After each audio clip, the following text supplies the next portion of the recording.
नामदार गोपाळकृष्ण गोखले यांच्या स्मृती शताब्दीला 19 फेब्रुवारीपासून प्रारंभ झालाय। नामदार गोपाळकृष्ण गोखले यांचं विविधांगी कार्य देशाला प्रगतीपथावर नेण्यासाठी प्रेरणादायी ठरतंय। आदर्श भारत सेवक अशा यथार्थ बिरुदाने गौरवल्या जाणाऱ्या नामदार गोपाळकृष्ण गोखले यांच्या स्मृती शताब्दी वर्षाला 19 फेब्रुवारीपासून प्रारंभ झालाय। 19 फेब्रुवारी 1914 या दिवशी रात्री 10:25 नामदार गोखले यांचं प्राणोत्क्रमण झालं। त्यानुसार सुरू झालेल्या नामदार गोखले यांच्या स्मृती शताब्दी वर्षाची सांगता 18 फेब्रुवारी 2015 रोजी होईल। राजकारणाची आवड गोखल्यांना पहिलेपासूनच होती। तिला व्यासंगाची जोड देण्याचा संस्कार गोखल्यांवर घडवला न्यायमूर्ती रानडे यांनी। सार्वजनिक सभेची सूत्र मवाळांच्या हातून टिळकांनी त्यांच्या हातात घेतल्यानंतर 1896च्या दिवाळीत 31 ऑक्टोबर 1896 रोजी न्यायमूर्ती महादेव गोविंद रानडे यांनी डेक्कन ही संस्था स्थापन केली। देशसेवेची प्रबळ व प्रामाणिक उर्मी असणाऱ्या तरुणांची संस्था म्हणून गोखले यांनी या संस्थेचे नाव इंग्रजीत ठेवले सर्वंट्स ऑफ इंडिया सोसायटी। तिचे मराठी रूप भारत सेवक समाज असे होते। तेच पुढे हिंद सेवक समाज असे झाले। कोणत्याही विषयाचा औरस चौरस आणि पुरेसा अभ्यास केल्याखेरीज त्याबाबत न बोलण्याचा वेल्बी आयोगासमोरील साक्षीच्या वेळी अंगीकारलेला दंडक गोखले यांनी आयुष्यभर पाळला। त्यामुळे हिंद सेवकांच्या उमेदवारीची पहिली 5 वर्षे ही केवळ अभ्यासाकरता ठेवलेली होती। समाजसेवेसाठी उत्सुक असणाऱ्यांनी प्रथम व्यासंगाचा पाया आपल्या ठिकाणी भक्कम केला पाहिजे ही प्रेरणा समाजात रुजवण्यासाठी संस्थात्मक पातळीवर प्रयत्न करण्याचा खटाटोप आदर्श भारत सेवक गोपाळकृष्ण गोखले यांनी केला होता। तो त्यांच्या स्मृती शताब्दी वर्षात आपणही करूया, हीच खरी त्यांना श्रद्धांजली ठरेल। 19 फेब्रुवारीला तारखेनुसार शिवजयंती साजरी करण्यात आली। शिवजयंतीनिमित्त विविध ठिकाणी विविध कार्यक्रमांचे आयोजन करण्यात आलं। शिवध्वज पताका सर्वत्र फडकल्या। जाणत्या राजाला अभिवादन करण्यात आलं। जाणता राजा गोब्राह्मण प्रतिपालक क्षत्रिय कुलावतंस छत्रपती शिवाजी महाराजांची जयंती तारखेनुसार साजरी करण्यात आली। शहरात विविध कार्यक्रम घेण्यात आले, त्याविषयीचा हा वृत्तांत। सिटी चॅनल परिवाराच्या वतीनं हिंदवी स्वराज्याचे संस्थापक शिव छत्रपती महाराज यांना आदराचा व मानाचा मुजरा। शहरवासियों, अमरावती महानगर में शिव छत्रपती शिवाजी महाराज की प्रतिमाएं कई जगह पर स्थापित है। आज हम आपको समूचे शहर भर के शिव प्रतिमाओं का दर्शन कराएंगे और अनोखे रूप से शिव जयंती मनाएंगे।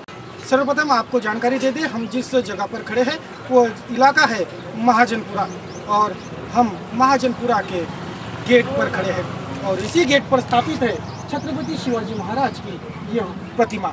ये प्रतिमा उस वक्त की हुबेहूब प्रतिकृति है जिस वक्त शिव छत्रपति शिवाजी महाराज ने अपनी उंगली काटकर प्रतिज्ञा की थी और उसी प्रतिज्ञा के बाद उन्होंने समूचे महाराष्ट्र पर छत्रपति शिवाजी महाराज के प्रतीक हिंदवी स्वराज्य का भगवा झंडा लहराया था। आज उन्हें सभी याद करते हैं, सम्मान देते हैं, वो इसीलिए क्योंकि छत्रपति शिवाजी महाराज ही एकमात्र ऐसे राजा थे जिन्हें बहुजन सुखाय बहुजन हिताय की चिंता थी। इसलिए महाराज को प्रजा प्रतिपालक कहा जाता है, कहा जाता रहेगा और ये गौरव की बात है।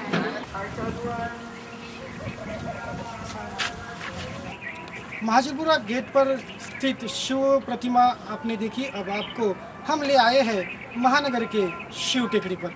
शिव टेकड़ी यानी अंबानगरी अमरावती का गौरव, वैभव और शान भी है और इसी गौरव स्थल पर कायम है महाराजा शिव छत्रपति शिवाजी महाराज की यह प्रतिमा। ये प्रतिमा शिव टेकड़ी पर स्थापित हुए 36 साल पूरे हो चुके हैं। इस प्रतिमा को अमरावती नगर पालिका के एक समारोह में स्थापित किया गया था और जब ये प्रतिमा यहाँ स्थापित हुई उसके बाद से प्रति शिव जयंती को अमरावती महानगर पालिका की ओर से यहाँ भगवा ध्वज शिव जयंती को लहराया जाता है। आपको बता दें कि तत्कालीन राष्ट्रपति संजीव रेड्डी के हाथों इस प्रतिमा का अनावरण हुआ था। तत्कालीन राष्ट्रपति संजीव रेड्डी, इनकी तबीयत नासाज थी, फिर भी उन्होंने इस प्रतिमा के अनावरण समारोह में हिस्सा लिया, लेकिन वे इस शिव टेकड़ी पर नहीं चढ़ सके थे, इसलिए इन्होंने प्लास्टर ऑफ पेरिस की शिव छत्रपति शिवाजी महाराज की प्रतिमा बनाकर नेहरू मैदान पर इस प्रतिमा का अनावरण किया और शिव टेकड़ी पर भव्य आतिशबाजी की गई। तब से लेकर आज तक ये शिव छत्रपति शिवाजी महाराज की प्रतिमा महानगरी का गौरव बढ़ा रही है। अब इस प्रतिमा को 36 वर्ष पूरे हो चुके हैं। ये प्रतिमा कहाँ लगी जाए, ये भी बड़ा कश्मकश भरा सवाल था। जब कईयों ने इस मुद्दे पर चर्चा किया, मंथन किया, तो कईयों ने सुझाव दिया कि गवर्नमेंट गर्ल्स हाई स्कूल चौराहे पर यह प्रतिमा बिठाई जाए।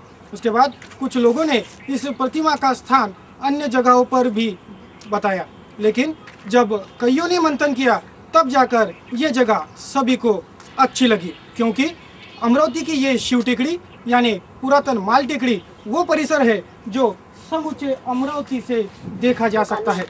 अमरावती ही नहीं तो बडनेरा से भी ये शिव टेकड़ी देखी जा सकती है और इसी मुद्दे को फाइनल कर ये प्रतिमा यहाँ बिठाने का निर्णय लिया गया और उस निर्णय को लिए 36 साल पूरे हो चुके हैं। आज शिव छत्रपति शिवाजी महाराज इनकी जयंती, इस जयंती के अवसर पर हमने आपको महानगरी के इन शिव प्रतिमाओं का दर्शन कराया और इसी के साथ सिटी चैनल परिवार की ओर से शिव जयंती अभिनव पद्धति से मनाई जा रही है। आप सभी को हिंदवी स्वराज्य का तोरण बांधने वाले बहुजन प्रतिपालक रहते के राजा के रूप में परिचित छत्रपति शिवाजी महाराज इनके जयंती की हार्दिक शुभकामनाएं। कैमरा पर्सन दिलीप जवंजाळ के साथ Amol Khode, city news. Miracle math education अकॅडमीच्या वतीने अवॉर्ड फंक्शन घेण्यात आलं। अहिल्या मंगल कार्यालयात झालेल्या या कार्यक्रमात गुणवंत विद्यार्थ्यांचा गौरव करण्यात आला। सोप्या पद्धतीने गणित सोडवण्याची एक विशिष्ट पद्धत प्रचलित झाली आहे। यामध्ये प्रावीण्यप्राप्त विद्यार्थ्यांचा सत्कार मिरेकल मॅथ एज्युकेशन अकादमीच्या वतीने करण्यात आला। मोठ्या संख्येने पालकवर्ग, शिक्षक व विद्यार्थी यावेळी उपस्थित होते।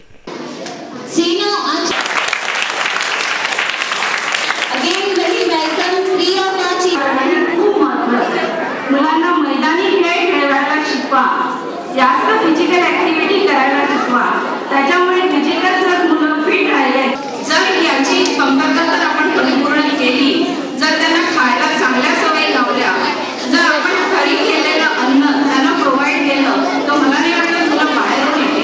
कारण आजकाल आई वडील दोघेही नोकरीचे असतात, मुलांना लंच ब्रेक मध्ये जर त्याला वेळ मिळत नाही तर पैसे देतात। माझ्या शाळेत ते उद्या एक्झामच आहे।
आज मिरेकल एजुकेशन सोसाइटी की तरफ से यहाँ एबेकस फंक्शन, अवार्ड फंक्शन आयोजित किया गया है।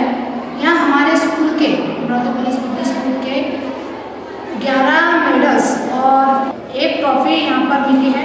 एक हमारे मंजू आठवले करके लड़के टॉपर रही है और अहिल्या मंगल कार्यालय में ये कार्यक्रम आयोजित हुआ है। सूर्यवंशी मैडम ने ये क्लासेस अरेंज किए हैं मिरेकल मैथ्स एजुकेशन एकेडमी की तरफ से और उन्होंने बहुत ही अच्छा एक बच्चों को एबेकस के बारे में नॉलेज दिया है और उसकी वजह से आज ये ट्रॉफी उनको मिल रही है। इसलिए मैं सूर्यवंशी मैडम की और शिंदे मैडम की बहुत बहुत आभारी हूँ। आगे भी वो इसी तरह हमारे स्कूल में ऐसे ही एबेकस के क्लासेस अरेंज करें और बच्चों को ट्रेन करें। आधुनिक सुविधांनी सज्ज अशा हॉटेल रंगोली पर्लचं उद्घाटन येत्या 21 फेब्रुवारीला होत आहे। ज्येष्ठ सामाजिक कार्यकर्ते शंकरबाबा पापळकर यांच्या हस्ते उद्घाटन होणार आहे। याविषयीची माहिती पत्रकार परिषदेत देण्यात आली। सर्व आधुनिक सुविधांनी सज्ज अशा हॉटेल रंगोली पर्लचं उद्घाटन येत्या 21 फेब्रुवारीला सायंकाळी 5 वाजता ज्येष्ठ सामाजिक कार्यकर्ते शंकरबाबा पापळकर यांच्या हस्ते होत आहे। मल्टी क्युझिन रेस्टॉरंट, समारंभासाठी प्रशस्त आणि देखणा हॉल, आकर्षकरित्या सजवलेल्या 44 रूम्स, स्विमिंग पूल, फिटनेस सेंटर, मीटिंगसाठी बोर्डरूम, संपूर्ण हॉटेलमध्ये वातानुकूलित व्यवस्था अशी अनेक वैशिष्ट्ये आहेत, अशी माहिती रंगोली समूहाचे संचालक आणि नगरसेवक नितीन देशमुख यांनी दिली आहे। चांगलं जेवण, चांगलं वातावरण त्याचा मी प्रयत्न करणार आहे। अमरावतीला काहीतरी नवं असावं या उद्देश समोर ठेवून मी हॉटेल बांधायचा, हॉटेल व्यवसाय सुरू करायचा विचार केला आहे। तसा हॉटेल व्यवसाय नवीन जुनाच आहे, ती नवीन गोष्ट नाही आहे, पण एक आणखी चांगलं असावं। त्याचप्रमाणे आपले एक रंगोली मंगल कार्यालय, रंगोली लॉन असल्यामुळे तोही अनुभव माझ्या गाठीशी होताच। तर इथे एक आपण 6000 स्क्वेअर फुटाचा प्रशस्त हॉल, रंगोली लॉनपेक्षा जवळपास डबलचा हॉल इथे आहे। आपण सुद्धा बसलो आहे। हा जिंजर रेस्टॉरंट म्हणून आपण केलेला आहे।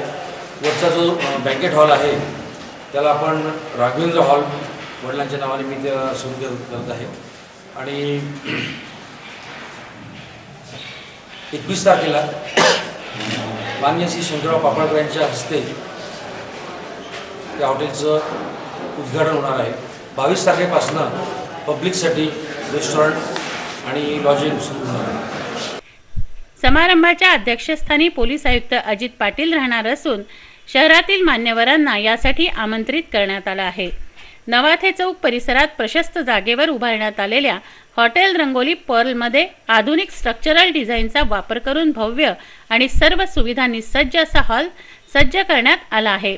हॉटेलमध्ये आरामदायक वातानुकूलित 5 लक्झरी सूट्स सहित 44 रूम्स असून प्रत्येक खोलीत जागतिक दर्जाच्या आधुनिक सुखसुविधा उपलब्ध करून देण्यात आल्या आहेत। विवाह समारंभ, कॉन्फरन्स, प्रदर्शन आदी समारंभांसाठी 6000 चौरस फुटांचा देखणा हॉल या हॉटेलमध्ये आहे। मीटिंगसाठी सर्व उपकरणांची सोय असलेल्या बोर्डरूमची व्यवस्था या ठिकाणी असून मल्टी क्युझिन रेस्टॉरंट ग्राहकांच्या सेवेत रुजू होणार आहे। छोट्या समारंभासाठी देखील या ठिकाणी व्यवस्था आहे। सदाहरित छोटेसे लॉन हॉटेलमध्ये आहेत। सौर ऊर्जेवर चालणाऱ्या आधुनिक हीटर्सची यंत्रणा या ठिकाणी उभारण्यात आली आहे। आधुनिक तंत्रज्ञानयुक्त अशी अग्निशमन व्यवस्था, 2 स्वतंत्र लिफ्ट, स्वयंचलित प्रकाश व्यवस्था ही खास वैशिष्ट्ये या हॉटेलमध्ये आहेत। राष्ट्रीय आध्यात्मिक शिक्षण अभियान शिक्षण विभाग जिल्हा परिषदेच्या वतीने 3 दिवसीय जिल्हास्तरीय ग्रंथ महोत्सव आयोजित करण्यात आला। बुधवारी महोत्सवाची सांगता झाली।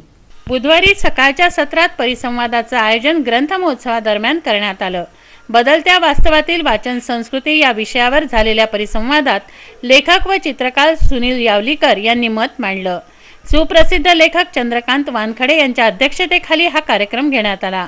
यावेळी नरेंद्र लांजेवार, डॉक्टर महेंद्र मेटे उपस्थित होते। दुपारच्या सत्रात काव्यवाचन, सांस्कृतिक कार्यक्रम व मराठी गीतांचा कार्यक्रम घेण्यात आला।